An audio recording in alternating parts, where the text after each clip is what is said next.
गुरुर्ब्रह्मा गुरुर्विष्णुः गुरुर्देवो महेश्वरः गुरुः साक्षात् परब्रह्म तस्मै श्री गुरवे नमः।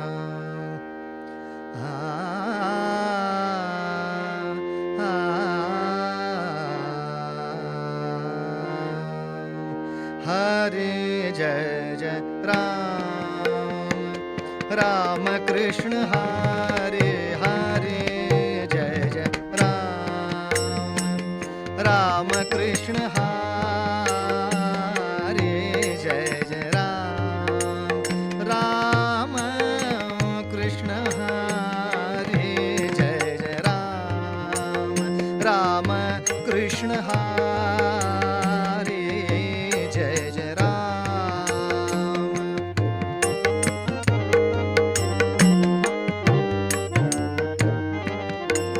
राम कृष्ण हरे जय जय राम। गोवर्धन धर गोपाल नरत गोवर्धन धर गोपाल नरत गोवर्धन धर गोपाल नरत गोकुल संकट हारे गोकुल संकट हारे राजा राम हरे जय जय राम राम कृष्ण हरे हरे जय जय राम।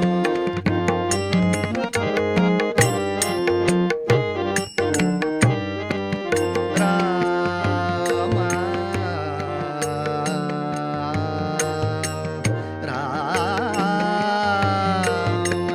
राम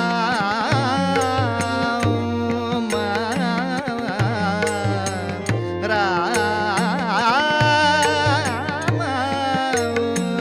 जय जय राम जय जय राम जय जय राम हरे जय जय राम राम कृष्ण हरे जय जय राम।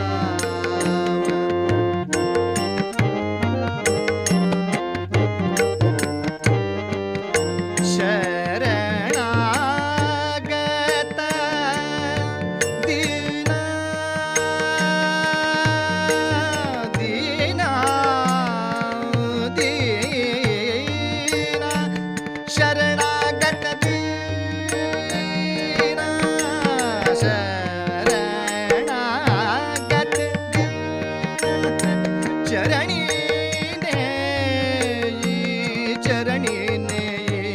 शरणागत दीना शरणागत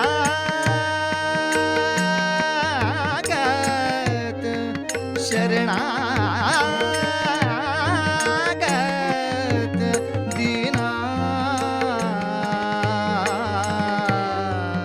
दीना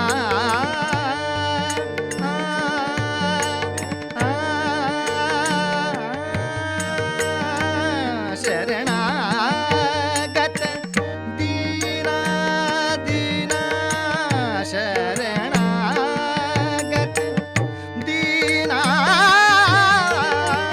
शरणागत दीना चरणी ने करुणा दृष्टि निहारी करुणा दृष्टि निहारे हरे जय जय राम राम कृष्ण हरे हरे जय जय राम राम कृष्ण हरे हरे जय जय राम ओ हरे जय जय राम ओ हरे जय जय राम। रघुपति राघव राजा राम राम पतित पावन सीताराम रघुपति राघव राजा राम पतित पावन सीताराम रघुपति राघव राजा राम पतित पावन सीताराम रघुपति राघव राजा राम पतित पावन सीताराम रघुपति राघव राजा राम पतित पावन सीताराम रघुपति राघव राजा राम पतित पावन सीताराम रघुपति राघव राजा राम पतित पावन सीताराम राजाधिराज रामचंद्र महाराज की जय पुंडलिकावरदे हर विठ्ठल श्री ज्ञानदेव तुकाराम पंढरीनाथ महाराज की जय जय जय रघुवीर समर्थ जय जय रघुवीर समर्थ जय जय रघुवीर समर्थ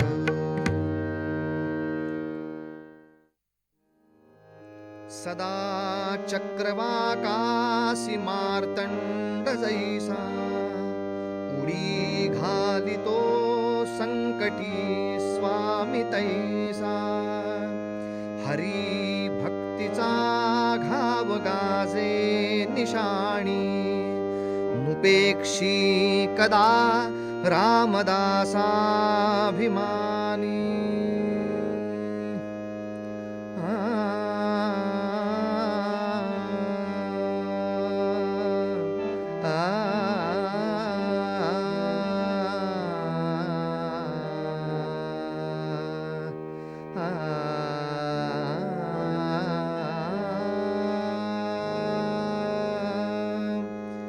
सदा चक्रवाकासी मार्तंड जैसा सदा चक्रवाकासी मार्तंड जैसा सदा चक्रवाकासी मार्तंड जैसा उडी घालितो संकटी स्वामी तैसा उडी घालितो संकटी स्वामी तैसा सदा चक्रवाकासी मार्तंड जैसा सदा चक्रवाकासी मार्तंड जैसा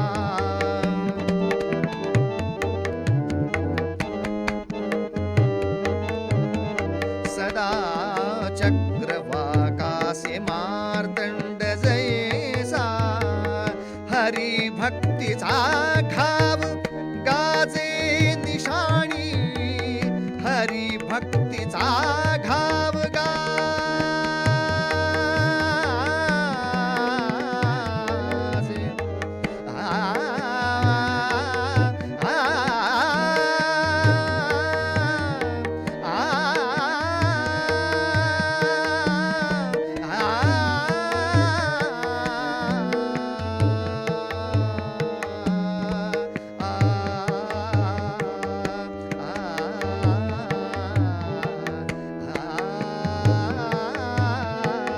हरी भक्तीचा घाव गाजे निशाणी नुपेक्षी कदा रामदासाभिमानी नुपेक्षी कदा रामदासाभिमानी सदा चक्रवाकासी मार्तंड जैसा सदा चक्रवाकासी मार्तंड जैसा सदा चक्रवाकासी मार्तंड जैसा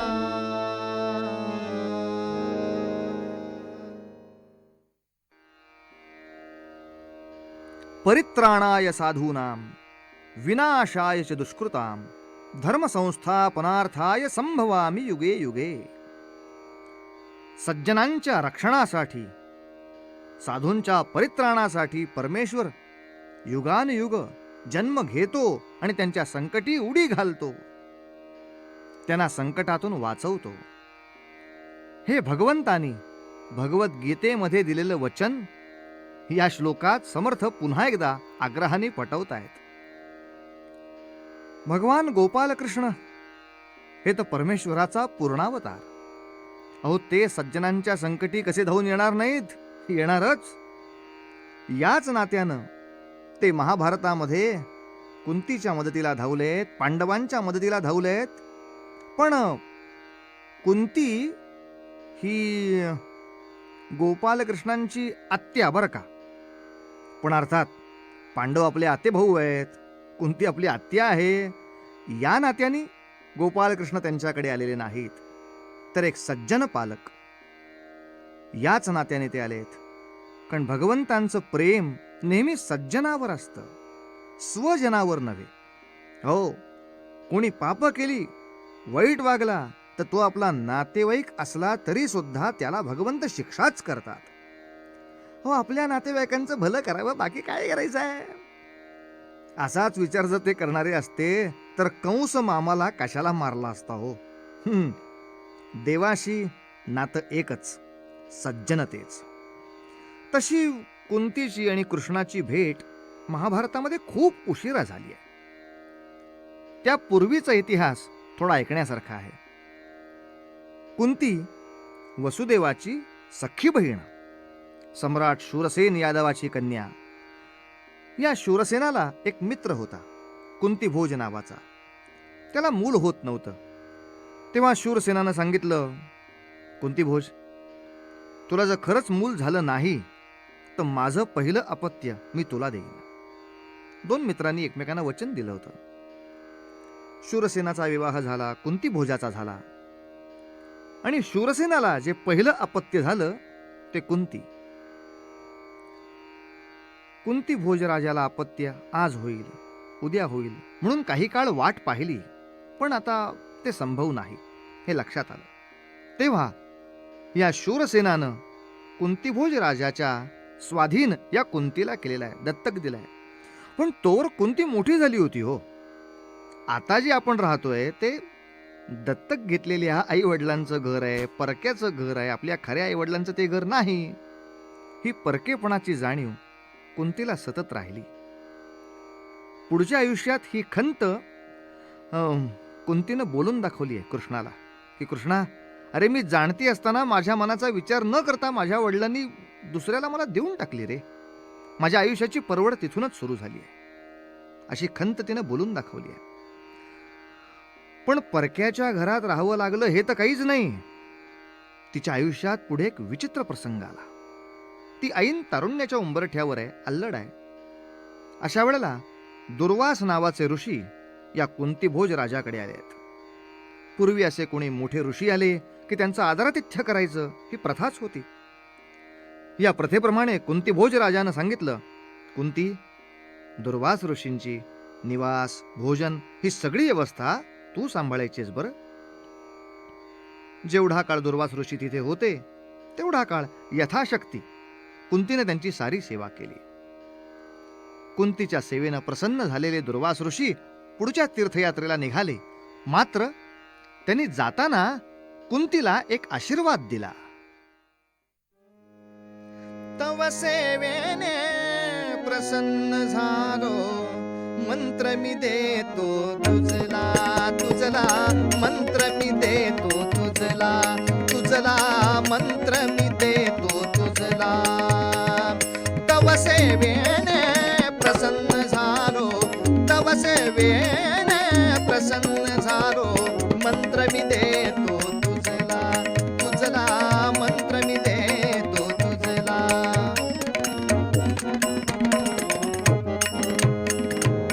ज्या देवाचा मंत्र जपशील, ज्या देवाचा मंत्र जपशील, पुत्र मिळे त्या तेजे तुझला, पुत्र मिळे त्या तेजे तुझला, मंत्र मी देतो तुझला, तुझला मंत्र मी देतो तुझला.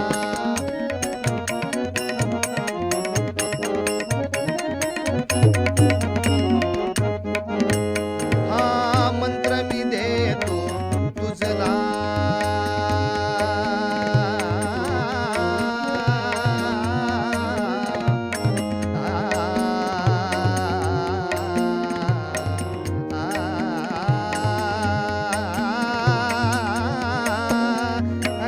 मंत्र मी देतो तुझला, अगे मंत्र मी देतो तुझला.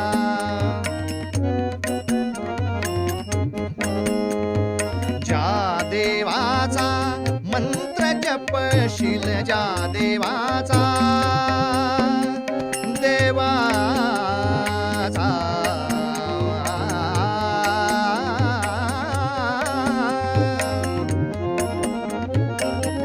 देवाचा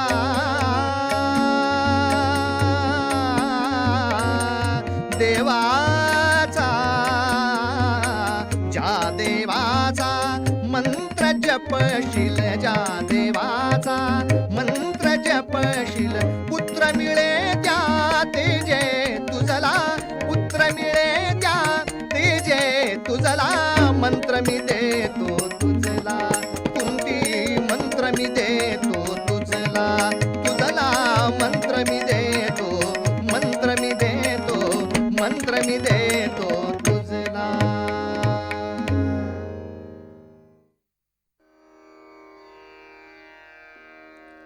असा आशीर्वाद देऊन दुर्वास ऋषी निघून गेले.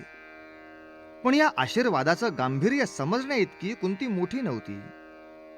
तिनं बालसुलभ उत्सुकतेनं सूर्याचा मंत्र जपला आणि पोटी गर्भ राहिला. तशी घाबरली.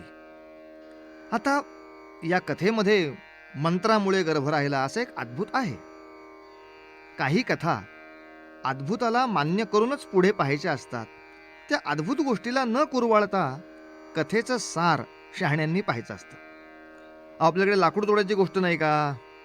तो लाकडं तोडायला गेला, मग त्याची ती कुऱ्हाड पडली पाण्यामध्ये, मग तो देव आला.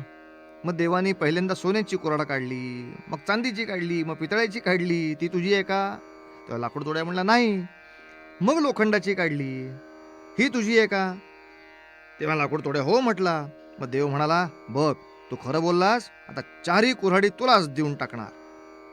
आता कथा सगळीच अद्भुत आहे, पण यातून माणसाने खरं बोलावं. खरं बोललं तर देव बक्षीस देतो. हे सार काही बदलतंय का? हा चांगला परिणाम होत असेल तर तो परिणाम माणसाने पाहावा, बाकी या अद्भुताकडे जास्त पाहू नये. अहो, मंत्रामुळे अपत्य प्राप्ती हा एक अद्भुताचा विषय सोडता बाकी कुंतीचं जीवन इतकं तेजस्वी आहे की त्या तेजस्वितेचं आपण दर्शन घेऊया. अद्भुत गोष्टींनी मोठ्या लोकांच्या चरित्रातली तेजस्विता ही कधीच कमी होत नाही. अहो, अगदी ज्ञानेश्वर माऊलींच्या जीवनात त्यांनी रेड्याच्या मुखी वेद वदवले, निर्जीव भिंत चालवली, अशा काही गोष्टी आहेत.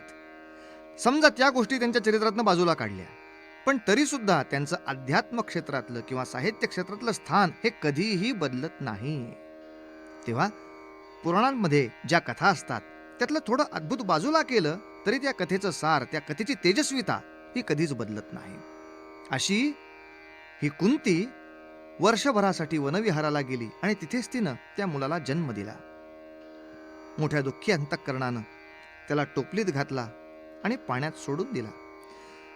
मनात विचार आला, दैवयोगानं कोणाच्या हाती लागला तर जगेल, वाढेल. अहो, त्याला मारून टाकण्यात किती निर्दय नव्हती. तेव्हा जिथे त्या मुलाला सोडलं तर तो जिवंत राहायची शक्यता जास्त, कुणाच्या तरी हाती लागण्याची शक्यता जास्त. अशा शांत पाणी असलेल्या किंवा लोकवस्तीच्या आसपास असणाऱ्या त्याच्या जलप्रवाहातच तिनं त्या मुलाला सोडलं. पुन्हा राजवाड्यात आली आणि आपलं पूर्ववत आयुष्य जगू लागली. तिच्या मनातला हा जीवनातला एक अध्याय तिनं काही काळासाठी आपल्या हृदयात आता बंद करून ठेवला. यादवान माझी वसुदेव श्रेष्ठ, यादवा माझी वसुदेव श्रेष्ठ, यादवान माझी वसुदेव श्रेष्ठ. भगिनी त्याची ती कुंती हो वरिष्ठ, भगिनी त्याची ती कुंती हो वरिष्ठ. तिच्या भाग्यामध्ये येई सौख्य पूर, तिच्या भाग्यामध्ये, तिच्या भाग्यामध्ये, तिच्या भाग्यामध्ये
या घटनेनंतरचा काही काळ कुंतीच्या जीवनात अत्यानंदाचा होता.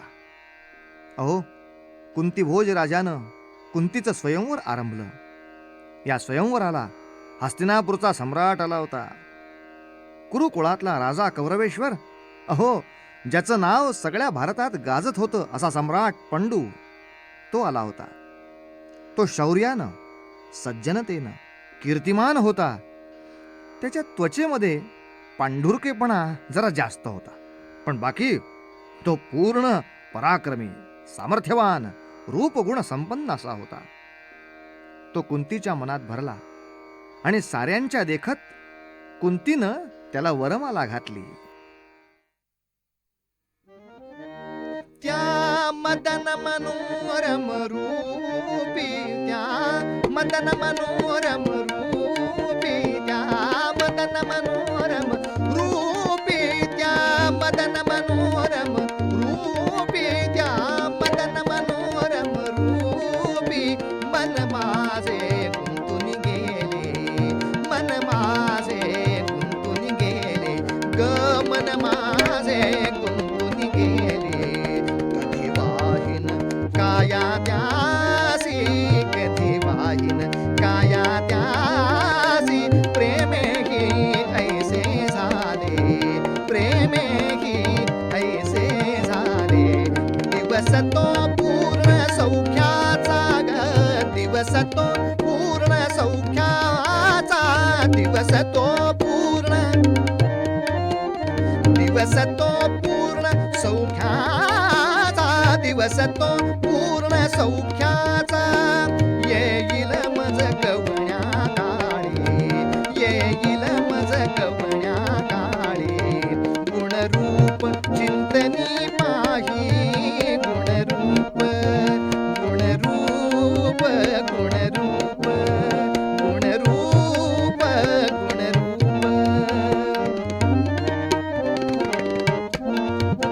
गुणरूप, गुणरूप, गुणरूप चिंतनी पाही. झोप मज नाही, झोप मज नाही, शयनी मी निजले, किती तरंग हृदयी उठले, मी निजले, किती तरंग हृदयी उठले. त्या मदन मनोरम रूपी, त्या मदन मनोरम रूपी, त्या मदन मनोरम रूपी, मन माझे गुंतून गेले, मन माझे गुंतून गेले, मन माझे गुंतून गेले.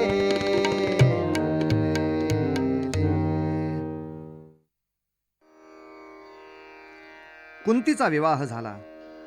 ती हस्तिनापुराची सम्राज्ञी झाली. त्यानंतर सम्राट पंडूचं दुसरं एक लग्न झालं. ती होती मद्र देशाची राजकन्या माद्री. पण या माद्रीचा स्वतःपेक्षाही कुंतीवर जास्त विश्वास होता, असं प्रेम कुंतीनं मिळवलं होतं. सम्राट पंडू बरोबर या दोघी काही वर्ष अत्यंत सुखानं संसार करत होत्या, पण बराच काळ अपत्य नव्हतं. म्हणून मग असा विचार केला की वर्षभर वनविहारासाठी बाहेर पडावं, काही अनुष्ठान करावं, त्यामुळे अपत्य प्राप्ती होईल. या विचारानं तिघही वनविहारासाठी गेले. तेव्हा सम्राट पंडूनं आपल्या भावाला धृतराष्ट्राला हस्तिनापुराचं साम्राज्य सोपवलं. त्याला सांगितलं, बाबा रे, मी येईपर्यंत राज्य सांभाळ. पंडूने आपल्या भावाची म्हणजे धृतराष्ट्राची पूर्वापार खूप काळजी घेतली होती.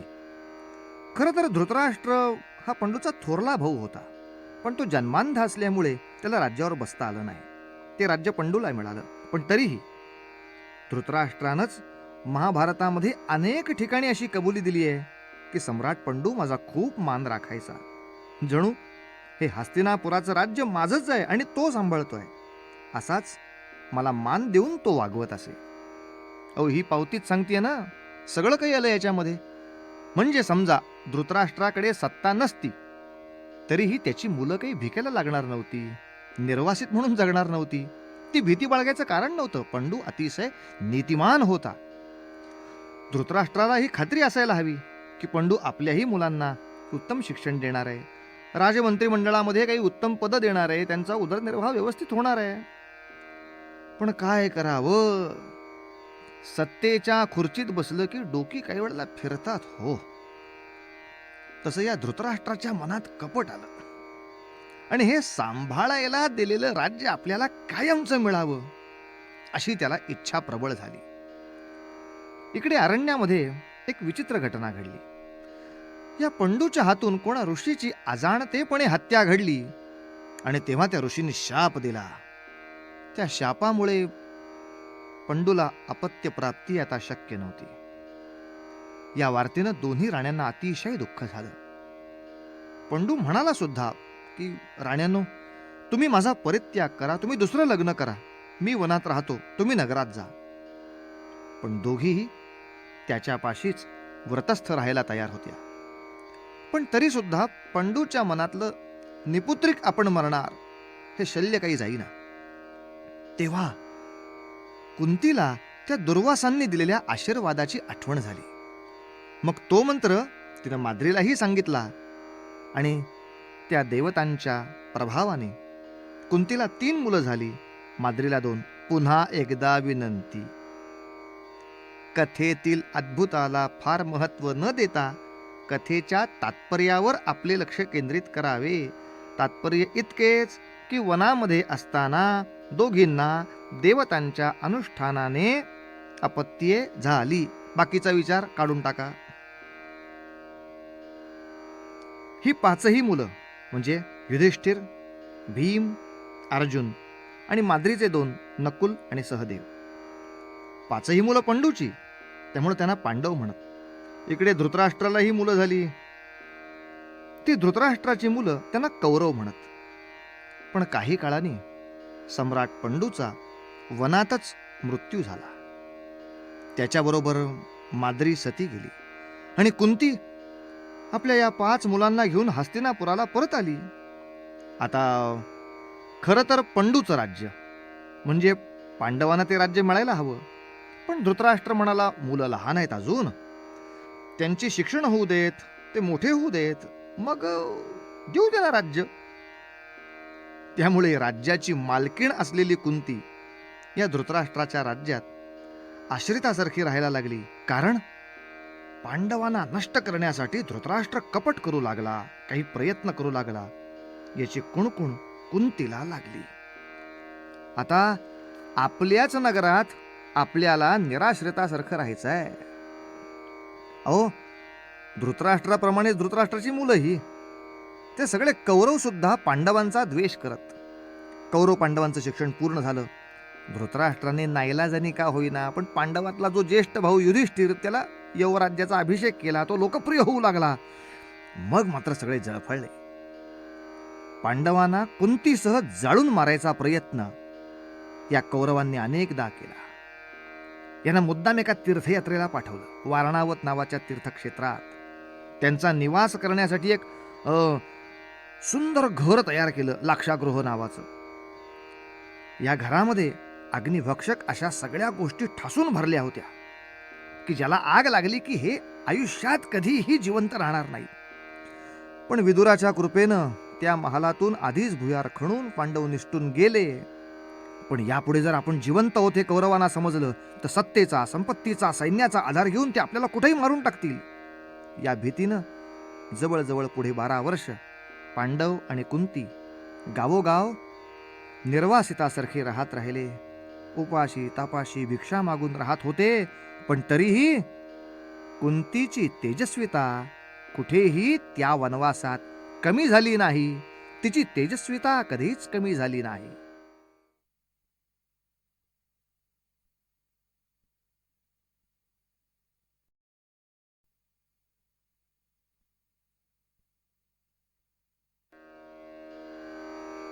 सर्व पांडव आणि कुंती तपस्व्यांच्या वेशामध्ये गावोगाव फिरत होत्या. कुठल्या तरी गावात जायचं, धर्मशाळेत उतरायचं. या 5 जणांनी गावामध्ये भिक्षा मागून आणायची, जमेल ते जेवायचं, काही काळ मुक्काम करायचा, पुढे जायचं, असा दिनक्रम चालू होता. तेव्हा असं गावोगाव फिरताना एकचक्रा नावाच्या नगरीमध्ये हे तापसी वेशातले पांडव आणि कुंती आली. त्या नगरीमधल्या एका ब्राह्मण कुटुंबाने त्यांना आश्रय दिला. राहा आमच्या घराच्या ओसरीमध्ये. आणि त्या घरात राहत असताना अचानक एके दिवशी घरामध्ये रडारड ऐकू आली. कुंतीनं चौकशी केली. हो, काय झालं? आज तुम्ही घरातले सगळेच जण एकदम काय रडत आहे? तेव्हा घरच्या मालकाने सांगितलं, काय सांगू तापसीबाई, काय सांगू?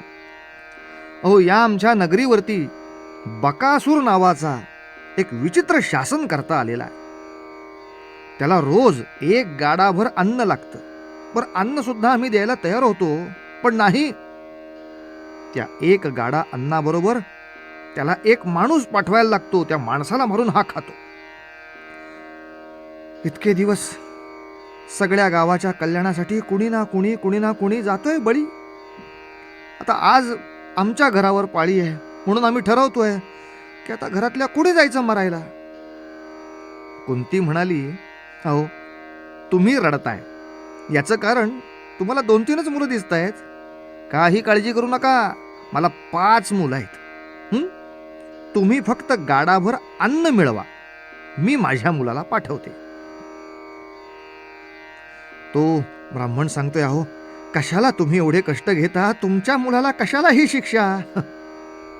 कुंती म्हणाली, माझा ऐका. कुंती मनात म्हणतीये, या वेड्यानं कळतंय कुठे? अहो, मी पाठवणार आहे भीमालाच. माझा भीमासारखा महाशक्तिमान पुत्र त्या बिचाऱ्याला भिक्षा मागून खावं लागतं. हो, कित्येक दिवस बिचारा अर्धपोटीच राहतोय. आता त्याला किमान गाडावर अन्न खायला मिळेल. आणि एवढं एकदा अन्न खाल्लं की माझा भीम काय बकासुराला सोडणार आहे होय? क्षणात ठार करून टाकेल. पण असो, हे यांना आत्ता सांगत बसण्यात काय अर्थ आहे? कुंतीनं फक्त सांगितलं, हे बघा, तुम्ही फक्त गाडाभर अन्न तयार ठेवा, माझा मुलगा मी पाठवते.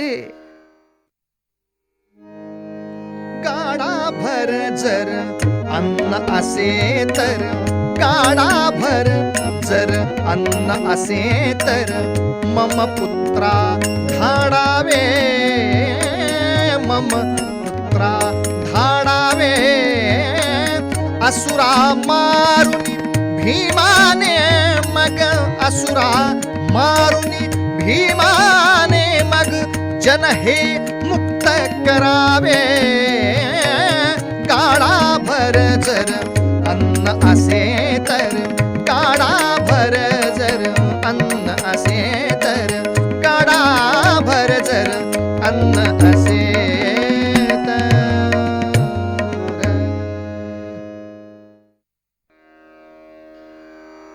कुंतीनं भीमाच्या कानावर ही गोष्ट घातली आणि आपल्या मनातली इच्छाही सांगितली. मग लोकांनी सगळं अन्न जमा केलं. एक मोठा गाडा भरला. त्या गाड्याला 2 रेडे झुंपले आणि भीम मोठ्या आनंदाने टाण टाण टाण उड्या मारत त्या गाड्यावर बसला. सगळ्या गावातले लोक आश्चर्यचकित झाले. अहो, आत्तापर्यंत बळी म्हणून जो जायचा तो रडत रडत घाबरलेला बेदरलेला असा त्या गाड्यावर बसून जायचा. इतका हसत नाचत डुलत हा कोण लेकाचा बळी जातोय? पण भीमाच्या तब्येतीकडे बघून गावातले अनेकांना वाटलंही होतं, हा कसला बळी जायचा, हा बहुतेक बळी घेऊन येणार असाच दिसतोय. मोठ्या आनंदाने त्या गाड्यावरती उडी मारून भीम बसला. ते दोन्ही रेडे पिटाळले आणि बकासुराच्या निवासस्थानाकडे गेला. चौकशी केली तर बकासूर कुठेतरी बाहेर गेला होता. तो कुठेतरी बाहेर गेलाय हे कळताच त्या गाड्यासमोर भीमानीच बैठक मारली, मांडी ठोकली आणि आपला उद्योग सुरू केला. दिले रेडे सोडून अन्न खाई, दिले रेडे सोडून अन्न खाई. बळी असला पाहून क्रोध येई, बळी असला पाहून क्रोध येई. असुर माराया येतसे बघून, असुर माराया येतसे बघून, असुर माराया येतसे बघून. म्हणे घेऊया पाठी रगडून, म्हणे घेऊया पाठी रगडून दिले रेडे सोडून अन्न खाई दिले रेडे सोडून अन्न खाई अन्न खाई अन्न खाई.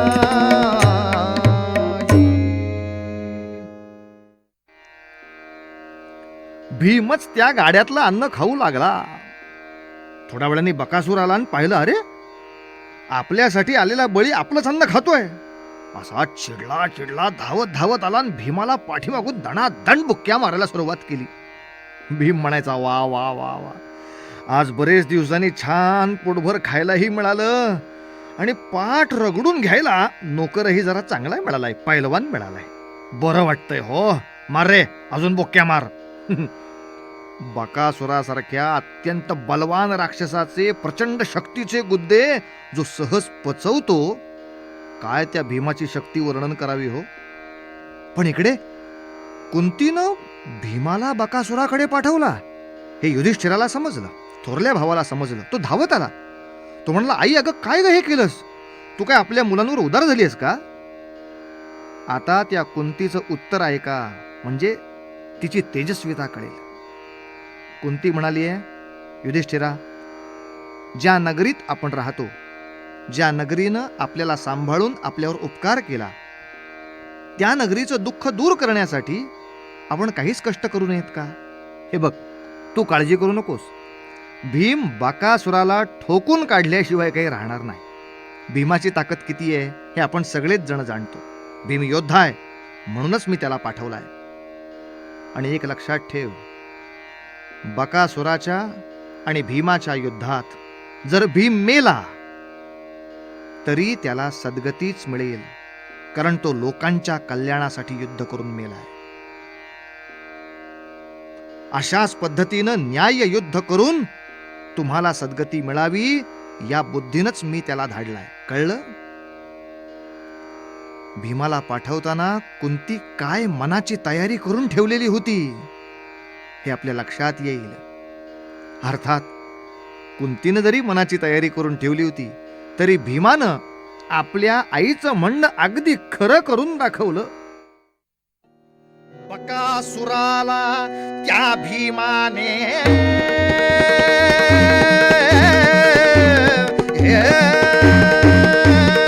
बकासुराला त्या भीमाने फिरवून मग आपटले. बकासुराला त्या भीमाने फिरवून मग आपटले. एक चक्र नगरीचे संकट, एक चक्र नगरीचे संकट समूळ उच्छेदिले.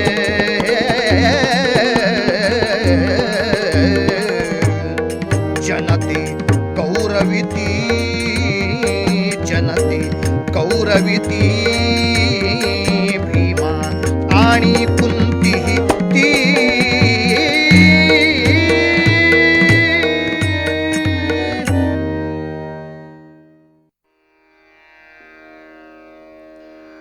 अशी तेजस्विनी कुंती. काही काळाने पांडवांना असं समजलं की द्रुपद राजानं त्याची जी कन्या द्रौपदी तिचं स्वयंवर आरंभलाय. तेव्हा सर्व पांडव तापसी वेशात त्या ठिकाणी गेले. द्रौपदीसाठी जो पण जाहीर केला होता तो अर्जुनाने पूर्ण केला. अर्जुनाचा द्रौपदीचा विवाह झाला. या स्वयंवराच्या वेळी अनेक राजे तिथे आले होते. त्यामध्ये द्वारकाधीश गोपाल कृष्ण त्या ठिकाणी आले होते. कौरवांच्या पैकी दुर्योधन, दुःशासन म्हणजे धृतराष्ट्राची काही मुलंही आली होती. ते सगळे चकित झाले. पांडव जिवंत आहेत, म्हणजे आपण त्यांना जाळून मारायचा प्रयत्न केला तो यशस्वी झालेला नाही हे पाहिल्याबरोबर सगळे कौरव चवताळून उठले आणि पांडवांवर चाल करून आले. पण अर्थातच अर्जुनाने सगळ्यांचा पराभव केला. त्यावेळी प्रथम गोपाल कृष्ण कुंतीला भेटले, म्हणजे आपल्या आत्याला भेटले आणि सर्व पांडवांना भेटले. आपल्या भावांची ही दुर्दैवी अवस्था त्यांनी पाहिली. बाकी काही करायची गरजच नव्हती हो. आता द्रौपदीचे वडील द्रुपदराज आणि गोपाळकृष्ण आपापल्या सैन्यासह पांडवांचे पाठीराखे झाले हे कळल्याबरोबर धृतराष्ट्राला पाहिजे होती ती अक्कल आली. त्यांनी सन्मानाने युधिष्ठिराला बोलवला, पण तरी सुद्धा जरा पक्षपात करून त्याला वाटणी दिली राज्यातली. त्याला खांडववन नावाचं जंगलच देऊन टाकलं. तरीही पांडव शांत राहिले. त्या ठिकाणी त्यांनी इंद्रप्रस्थ नावाची नवी राजधानी उभी केली आणि ते राज्य असं ऐश्वर्यशाली केलं की तिथे धर्मराजांनी काही वर्षातच राजसूय यज्ञ केला. संपूर्ण भारतवर्षातले सगळे राजे पांडवांच्या पुढे नमले होते. त्यांचं स्वामित्व मान्य करून त्या यज्ञामध्ये आले होते. ऐश्वर्यशाली साम्राज्य. कित्येक काळ हे राज्य उत्तम चाललं होतं. अहो, काही वर्षापूर्वी तापसी वेशात भिक्षा मागणाऱ्या या मुलांचीही भिक्षेकरी माता आता सम्राटांची राजमाता झाली होती. पण काय करणार, माणसाच्या आयुष्यात सुखामागे दुःख, दुःखामागे सुख सतत लिहिलेलं. इतकं चांगलं राज्य चालू असताना सुद्धा या धर्मराजाच्या डोक्यामध्ये नको त्यावेळी नको ते आले. आपल्या मुलांच्या दुर्दैवाचे दशावतार तिला नंतर पाहावे लागले. हा धर्मराज म्हणजे युधिष्ठिर थोरला मुलगा जरा बहकला हो. तो कौरवांच्या बरोबर जुगार खेळायला तयार झाला. दुर्योधनाच्या मामाबरोबर म्हणजे शकुनी मामाबरोबर द्यूत खेळायला तयार झाला. द्यूताला बसला आणि जुगारात सगळं हरला. आपलं राज्य हरला, खजिना हरला. इतकंच नव्हे, भर सभेमध्ये कुंतीच्या सुनेचा, द्रौपदीचा अपमान झाला. तिच्या किंकाळ्यांना उत्तर द्यायला सुद्धा कुंती तिथे जाऊ शकली नाही. इतकी ती बधीर होऊन गेली. आणि शेवटी त्या द्यूताच्या डावात, त्या जुगारात असं ठरलं की पांडवांनी 12 वर्ष वनवास भोगायचा, 1 वर्ष अज्ञातवास भोगायचा आणि नंतर परत येऊन आपलं राज्य घ्यायचं. आता मात्र वनवासाला जाताना आपल्या कुंती मातेला वनवासाचा त्रास नको, म्हणून पांडवांनी तिला हस्तिनापुरातच ठेवली. विदुराकडे ठेवली, आपल्या काकांच्याकडे राहायला ठेवली. तेव्हा कुंतीनं द्रौपदीला आशीर्वाद दिला. द्रौपदी, तू संकटात असून सुद्धा आपलं मन खंबीर ठेवलंस. सती धर्माप्रमाणे वागलीस. वडिलांच्या आणि सासऱ्यांच्या कुळालाही भूषवलंस. बाळे, माझ्याही दुर्दैवाची आठवण तुझ्या डोळ्यासमोर ठेव आणि आनंदी रहा. आयुष्यात कधीतरी अशी वेळ येतेच की सगळा हा संसार अर्थशून्य वाटायला लागतो. अर्थशून्य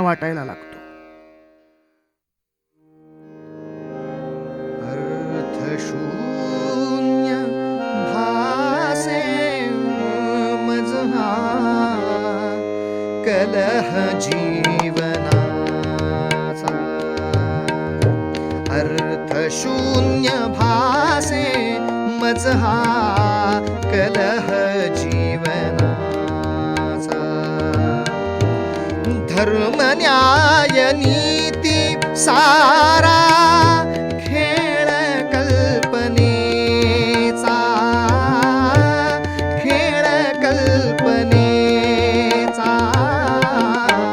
अर्थशून्य भासे मजहा कलह जीवनाचा.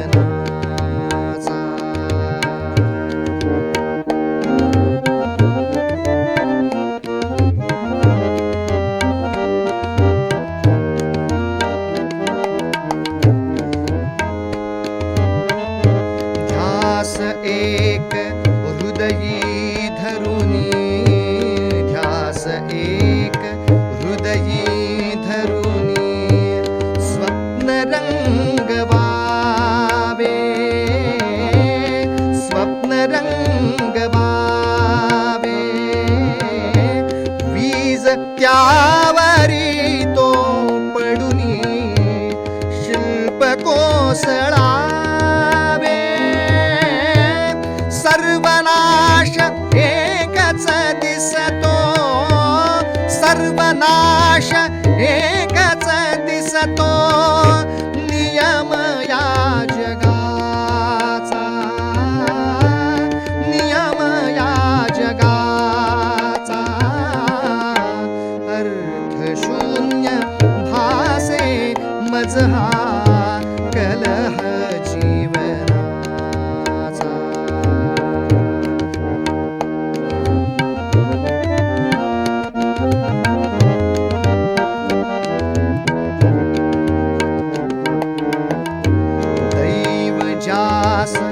लोभे त्याला लाभ वैभवाचा, दैव ज्यास लोभे त्याला लाभ वैभवाचा, दैव कोप येता भाडी सर्वनाश त्याचा, सर्वनाश त्याचा, वाहणे प्रवाहावरती, वाहणे प्रवाहावरती, धर्म एक साचा, धर्म एक साचा, अर्थ शून्य भासे मज हा कलह जीवनाचा, अर्थ शून्य भासे मज हा कलह जीवनाचा, धर्म न्याय नीती सारा खेळ कल्पनेचा, खेळ कल्पनेचा, अर्थ शून्य भासे मज हा कलह जीवनाचा, कलह जीवनाचा, कलह जीवनाचा.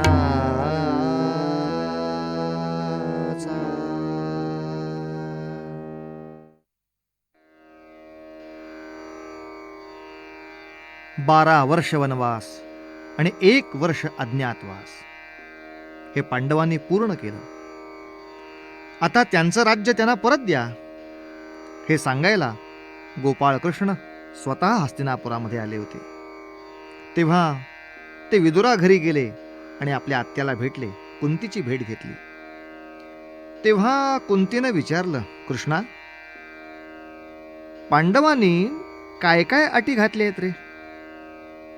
त्यावर कृष्ण म्हणाले, धर्मराज असं म्हणतायत की आपलं राज्य आपल्याला परत मिळालं पाहिजे, पण तेही जर मिळणार नसेल तर 5 भावांना 5 गावं दिली तरी त्याच्यावर आम्ही संतुष्ट राहू असं धर्मराज म्हणतायत. हे ऐकताना मात्र कुंती संतापलीच आणि संतापून कृष्णाबरोबर तिनं पांडवांना निरोप पाठवला. असा सांग संदेश नृपती समाजा, जा सांग संदेश नृपती समाजा, असा सांग संदेश नृपती समाजा, क्षेम लाभो तुला श्रेष्ठ राजा, क्षेम लाभो तुला श्रेष्ठ राजा, सांग संदेश नृपती समाजा, जा सांग संदेश नृपती समाजा. जे तुम्ही वागला नापटे वृत्तीला, जे तुम्ही वागला नापटे वृत्तीला, डाग तुम्ही आणला या कुळाला, डाग तुम्ही आणला या कुळाला, सांग संदेश नृपती समाजा, असा सांग संदेश नृपती समाजा. अन्याय साहणे नाखरी लक्षणे, अन्याय साहणे नाखरी लक्षणे, क्षात्रबाणा तुम्ही घालविला, क्षात्रबाणा तुम्ही घालविला, सांग संदेश नृपती समाजा, असा सांग संदेश नृपती समाजा, असा सांग संदेश, जा सांग संदेश, जा सांग संदेश नृपती समाजा.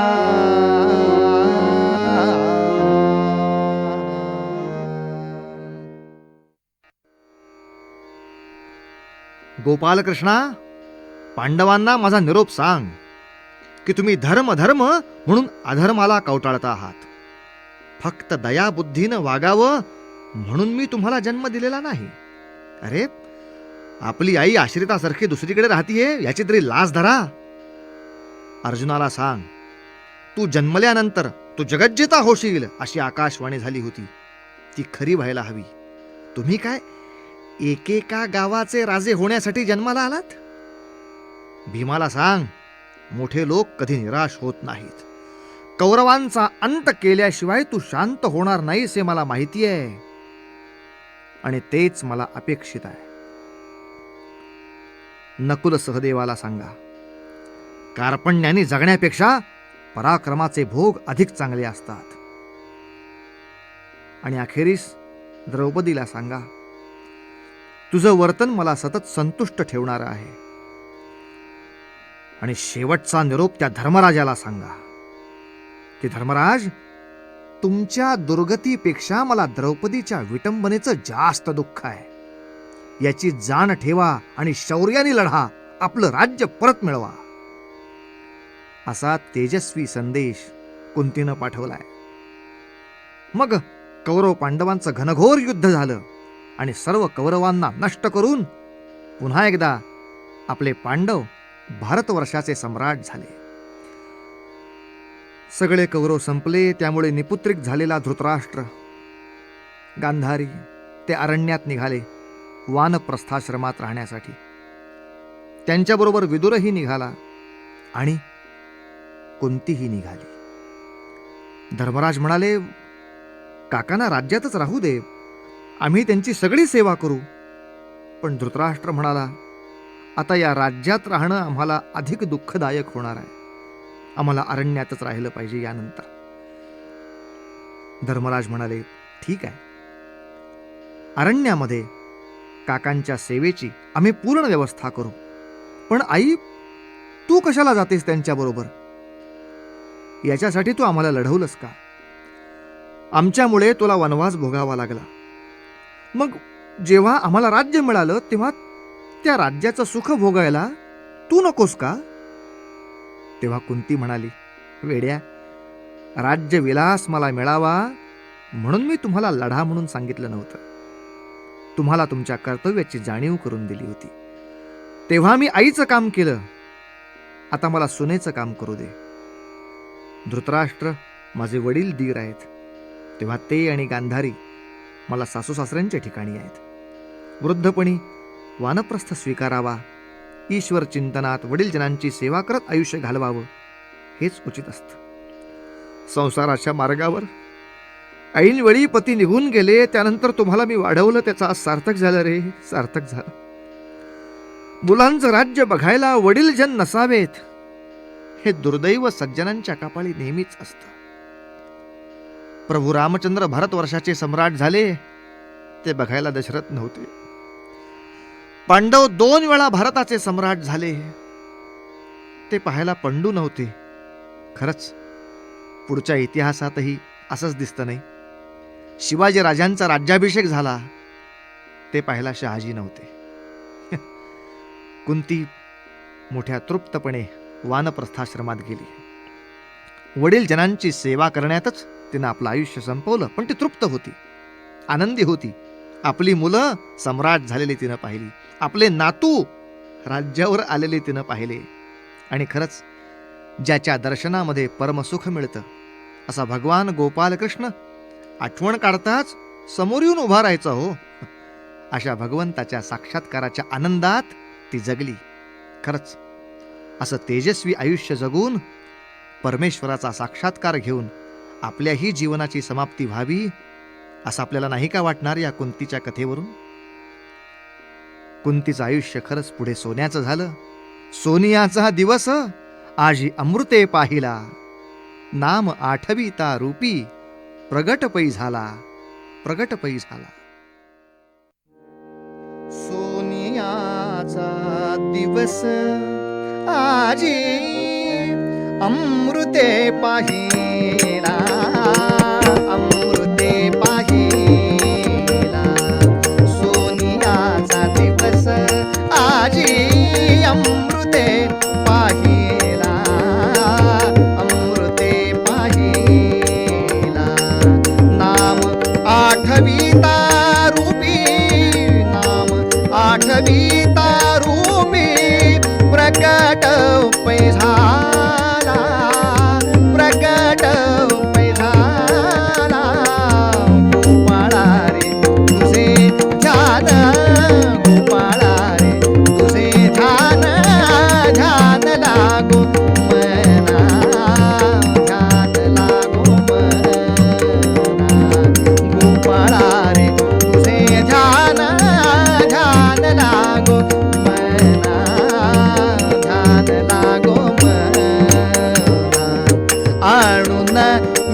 विसंबे हरी आणून विसंबे हरी जगत्रय जीवना सोनियाचा दिवस आजी अमृते पाहिला अमृते पाहिला सोनियाचा दिवस आजी अमृते पाहिला अमृते पाहिला तनु मन शरण तुझ्या विनटलो पायी विनटलो पायी तनु मन शरण शरण तनु मन शरण शरण तनु मन शरण शरण शरण तनु मन शरण तनु मन शरण तुझ्या विनटलो पायी पायी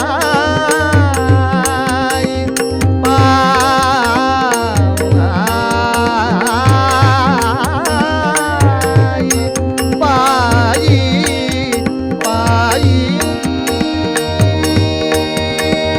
तुझ्या विनटलो पायी तनु मन शरण तुझ्या विनटलो